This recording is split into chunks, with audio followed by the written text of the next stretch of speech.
The folks at Fifine sent us another microphone, and this time it is the AM8 dynamic podcast and streaming microphone. This little bad boy, I've been wanting to check this thing out for a minute at this point, y'all. Mainly because it comes in cool colors and it has RGB. I can't help it. I'm a sucker. I'm a sucker for RGB. But audio quality is also super important to me, so I'm curious to hear how this stacks up against two other XLR/USB microphones that I have.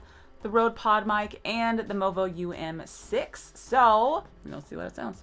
This is our Fifine AM8 box, and this microphone supports clean and crisp sound quality, a tap to mute button, which is great if you don't have anything like a Stream Deck or audio interface, and then it has a real-time monitoring jack, which is perfect.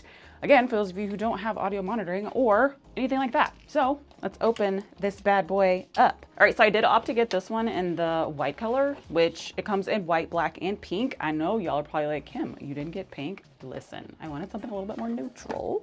A little bit more neutral. All right, so you get a guide.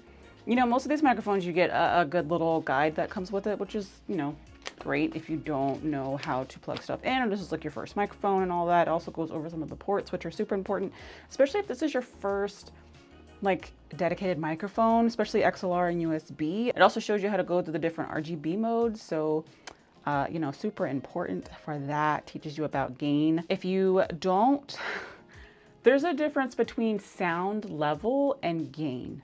So if you're going to use the XLR connection, there's a such thing as your gain. Like you would think, let me crank up the gain so it's louder, but you're gonna introduce a lot of noise. So just be careful about that.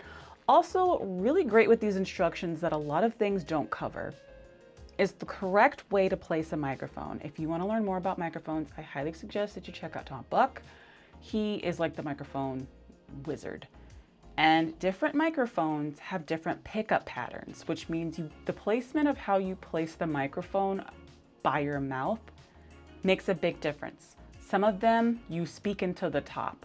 Some of them have a side address. And so it is super good to know where your mouth should be speaking into a microphone. This one looks like a top address microphone. So you can see this little image right here. This is how you're supposed to talk into the microphone, as a top address. So this is actually really, really helpful, Fifine, and I don't know if anyone's ever pointed that out, to have these instructions here. And then, yeah, just other things worth noting. So again, if this is your first time using an XLR microphone or a USB microphone or any kind of dedicated mic that isn't, you know, just like a mic on a headset, familiarize yourself with the instructions and the proper way to use it. So that's the user guide. I cannot tell you how happy I am that this mic came with a base for a stand.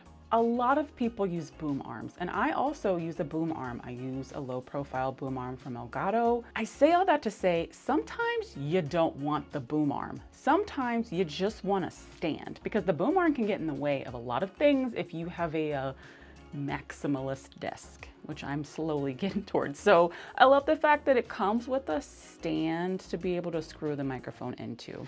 And then this is it. Look at this. Ooh, I like the way this wind foam feels. This actually feels really nice. So you have the Fifine logo here on the side, and you have your little LED indicator, let you know your microphone's on. This is your, what's this little doodad called? This screws into your boom arm here, or it screws into the base of your microphone like this. And here are your controls here, one for your gain and then one for your audio jack. And then I'm gonna guess this is probably a mute button right here. And then on the bottom side, you've got your XLR input, your headphone monitoring, and your USB output here. Sorry, it's a little blurry. There we go. Initial thoughts about this, I love how this feels. So the Rode PodMic is a solid, heavy microphone, and sometimes it can really weigh down your boom arm. Sometimes it's just a little bit too much. So this is a really good size and a good feeling. So then your wind foam does come off here like this. And I think this has a good density to it. This is an issue I have a lot with other like wind foams and wind screens. pop filters, whatever you want to call them, is these can be really cheap. And you want to have this on to reduce your plosives, and it also adds a little bit more bass to your voice. But yeah, so you'll want to make sure there's one always on. This seems like a tricky one if you want to swap out the colors, but maybe there's an aftermarket for that.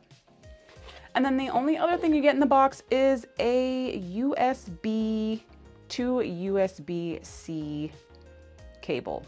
This also is USB or USB-C on one end. So, you know, whichever ports you got. If you've got a Mac, you're gonna need USB-C, although some Mac minis have USB ports. And then, there you go.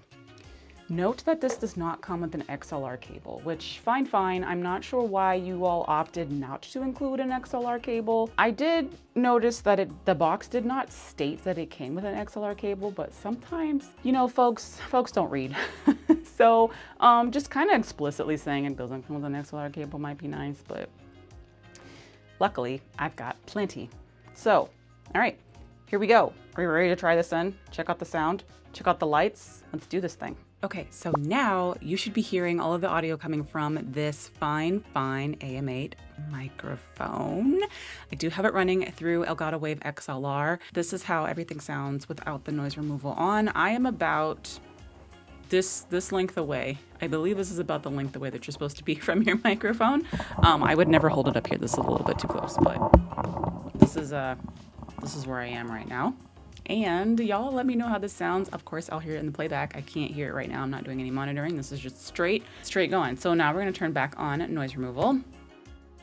And there we go. We've got noise removal going. We've got our XLR input here. I am gonna play this back and hear how this sounds against the Rode PodMic, of course. But yeah, I imagine the videos I've watched of this microphone before sounded a little bassy, which is totally fine with me.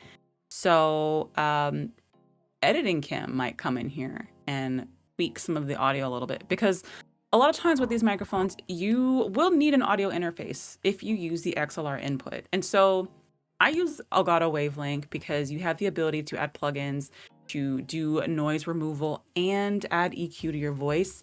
And almost all of the microphones, since I've used Elgato Wavelink, I've added a little bit of EQ, and each microphone needs something different based on your voice. For instance, the Rode PodMic, I added a little bit more bass. For the UM6, I had to bring some of it down. And then I imagine for this one, I'd probably add a little bit of something else. But what y'all think? How are we thinking this sounds? Think it sounds good? Okay, so now we are going to swap over to the USB audio to see how the sound quality is going to differ. And USB audio is great because sometimes you don't want to have to fiddle with an XLR input. You want to be like mobile, you want to be, you know, easy plug and play. And so being able to use USB is great. I already have a USB cable here, so we're just going to plug it straight in, and then we're going to unplug the XLR here and then plug in the USB. All right, so now we are using the Fifine microphone in USB mode. And if I turned the volume down, I should be pretty quiet right now. And if I turn it up, it's pretty loud like this. And we're just gonna probably keep it at this level here. I feel like this is probably a pretty good level. Sometimes, y'all, that's kind of why I like the idea of like a stand and not on an arm. Because sometimes I just want the microphone to be just like a little bit out of the way, so I can have room to do other things. And so I guess if I lean up like this, it probably sounds a little bit louder, but this is back here is a little bit too far, I feel like, away from the microphone. And if you up the gain, it's probably gonna introduce some noise, which is why you don't wanna bump your gain up. There's a misconception between bumping up your gain to compensate from the fact that your microphone is quiet because you're far away, but then it introduces a bunch of noise, hiss, and all of that. So, this little rule is the one that I learned to be a good distance away from your microphone to make sure you're sounding pretty Gucci. That's the USB sound from this microphone. Now we're going to switch over to the Rode PodMic and do a quick sound test with that, so you can get a good sound comparison between the Fifine AM8 and the Rode PodMic. Now you're hearing audio from the Rode PodMic. And this is how the Rode PodMic sounds. I don't have anything on other than background removal. So hopefully you get a good idea of the sound comparison of the XLR input on the Rode PodMic. This is the first Rode PodMic. This isn't the USB one. This is just the XLR one. So there you go with that. And then we're also going to just do a quick switch back to the XLR Fifine, so you can also do another comparison there. So hold please. Now you're hearing me talking on the Fifine AM8 microphone. And what do we think about the sound quality in comparison? So now we're going to do the Movo UM6 podcast microphone. That microphone also supports USB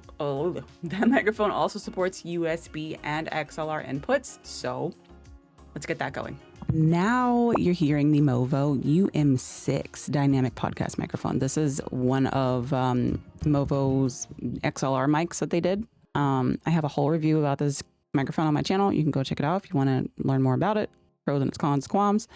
But this is what the XLR sounds like from this microphone. And if you're wondering why I'm holding it like this, it's because your girl's being lazy and I don't want to plug it into the boom arm over here. Just know that's what's doing here. I hope this isn't introducing a bunch of sound and like handling noise. But yeah. So now we're going to switch over to the USB so you can get that sound comparison. All right. And now we have the USB audio from the Movo UM6. How does this audio sound compared to the Fifine AM8? Let me know what you think down below. Again, I've got a whole review of this microphone on my channel, and that's all I'm gonna say about that. So hopefully this helped you get a good idea of how these all sound stacked up to each other. Here we go, here we go, here we go. Freaking thumbnail. Just kidding. All right, we're gonna switch back to the AM8 to finish up the rest of this video. All right, so that was the Fifine AM8 quick unboxing and sound comparison. 3 things that I loved about this microphone. I love the different color options. I think more companies need to make more peripherals in other colors. Of course, I opted for white here, but I would have gotten pink had I not wanted something a little more neutral. But I love that they are offering other colored peripherals. I think companies need to take note. Elgato just recently started taking note, but I need all the other companies to also take note as well. So Fifine, great job on that. I love that it has RGB. Some people don't like RGB. I personally love it. I think it adds a lot of personality. It adds a nice, cozy, moody kind of vibe to things. And I like how you can customize it to really fit your setup well. Okay, this is gonna be 4 things I like. I also love that it came with a base and a stand. I think that is so overlooked for a lot of these microphones.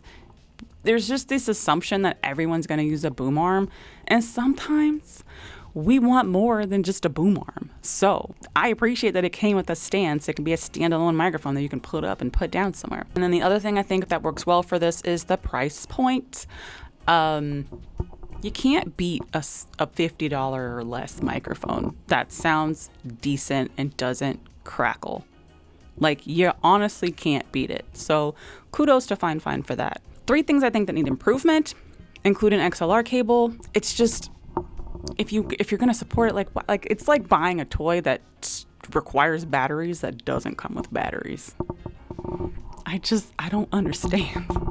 Like, just add the batteries. Handling, it's always something I think with the cheaper mics that they just don't seem to nail down, is better noise rejection and handling when you handle the mic, when you touch the mic, when there's ambient noise going on. Investing more in the noise rejection of things that are not voice would be great.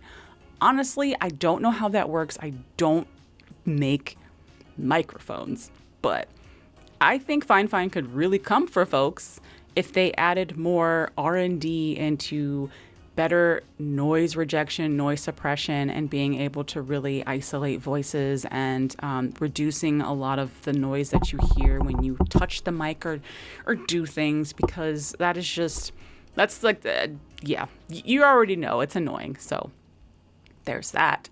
And then the third thing that I think could use improvement for this microphone, I can't remember what the other thing was. I don't have any, those are the top 2 things, honestly, for me. Like, I think when people do these videos and they want to compare them, like, it is hard to compare a $50 mic to a $150 mic, honestly. The sounds are going to be different. The money's put in other places. I don't expect professional acoustic recording, industry standard level build quality in a $50 microphone. So I think for a $50 microphone, it does great. With that being said, when you are looking for a microphone for your setup, you not only want to evaluate your budget, but you want to evaluate, like, I said this before in previous videos. I'm the type of person where I want to buy it one time, and sometimes it's going to be more expensive and I need to wait, because if you buy things a lot that are cheaper, you end up spending more money than buying the thing right the first time, if that makes sense, because you have to keep buying things to replace the other thing. You're like, oh, I'm gonna get this $20 mic. Sounds bad. I'm gonna get another $20 mic. Sounds bad. I'm gonna get another $40 mic. Sounds bad. When you could have just bought one mic that was like $120. You know what I mean? Now, that's not to say this isn't a good, decent mic. I think it just really depends on your needs and what you're looking for. I think it sounds fine for most channels, but some people want a super high, you want the Shure SM7B sound, but you don't want to pay the Shure SM7B prices. Listen, I can't tell you what to do. I can only give you the information to help you make your decision. So for me, I think it's good. Will it replace my Rode? I don't know. It really depends. On some days, this absolutely will, because this is a lot easier to use than my Rode PodMic in some instances. Sometimes I just want to use USB sound. Thank you so much, Fifine, for sending this microphone over for me to check out. I look forward to seeing what else you come up with this year and next year, especially with all the feedback that you've been getting. I've been watching quite a few videos about Fifine products, and they seem to be listening. So I'm curious what the next version of mics looks like, and this is really cool to check out. I'm glad I added it to my repertoire, because she's gonna be sitting on my desk right here. You better believe it. If you found this video helpful, please give it a thumbs up. That lets YouTube know that you found value in this video. If there's anything I neglected to mention or you still have questions about, let me know below. And if you want to check out any more videos about tech reviews, feel free to check out the videos coming up next.